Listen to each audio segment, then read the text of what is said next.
Once there was an old woman, and she lived with her grandson in a small cottage near Tavistock, on the edge of the moor. And they were poor. They hardly had anything to eat. And she would say to her young son, "How are we going to eat? How are we going to make sure that you grow into a fine young man when there aren't even enough potatoes, and there isn't even enough bread?" And one night, when the moon was full and round, she said to her young grandson, she said, "Go to the house of the Lord of the Manor and tell him tonight you have seen a hare running on the moors, and he will give you a silver sixpence." And the boy ran off to the Lord of the Manor's house, and the Lord of the Manor came to the door, and the boy said, "There is a hare running on the moor tonight." "A hare? I'll give you a silver sixpence." And the boy took that silver sixpence and he put it in his pocket. And the Lord of the Manor got on his horse and he rode on to Dartmoor. And as he rode, he saw, silhouetted against the full moon, a hare, long-eared and racing fast across the moors. And he galloped and chased that hare, and his hounds were baying in front of him and howling and chasing that hare, and the hare switched left and right. And just as he was gaining upon that hare on the edge of the moor, suddenly it vanished and was gone. A month passed. The boy and his grandmother had lived on that sixpence, but they were so poor, and now once more they were hungry, starving. And the old woman said to her boy, her grandson, she said, "Oh, the moon is full tonight. Child, go to the Lord of the Manor. Tell him there is a hare on the moor. He will give you a silver sixpence." And the boy went running and he knocked on the door, and the Lord of the Manor came out and he said, "There's a hare running on the moor.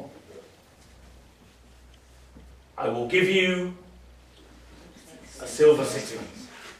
And the boy ran off, and the great Lord of the Manor, he got on his big horse and he rode onto the moors, and sure enough, against the full moon silhouetted, he saw that hare running left and right, zigzagging fast, and his hounds were upon that hare and chasing that hare down, and he chased, and the hounds were nipping at the hare's legs, but the hare was too quick, and at that moment, in that very same place as before, the hare vanished and was gone.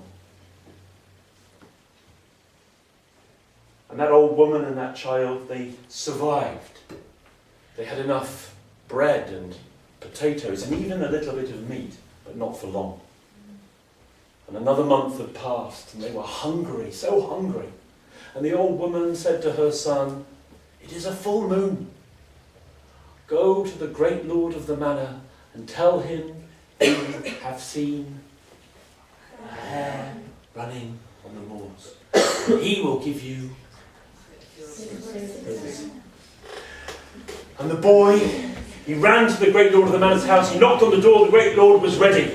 He came running out, "Here's your silver sixpence," and he was already upon his horse, and next to him was the priest upon his horse. And the priest and the great Lord, they rode out with the hounds baying, and so quick did they ride, and they saw the full moon, and there was the hare, and they chased, and the dogs, the hounds, were upon the hare, and tearing at it and biting at it, but the hare escaped, and again the hounds were upon it, tearing and biting at the legs of the hare, biting at its neck, and just in that same place, right by that old woman's house, the hare vanished.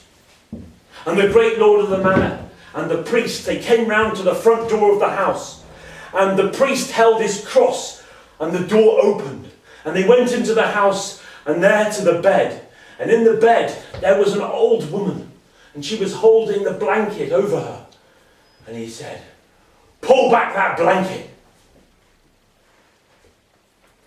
And the great Lord of the Manor drew back the blanket, and there lay that old woman,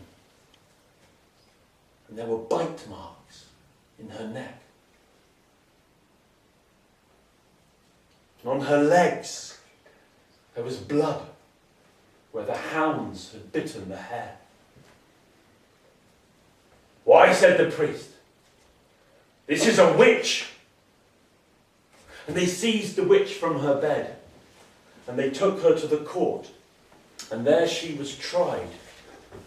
But she said, please, please, mercy. I am not evil.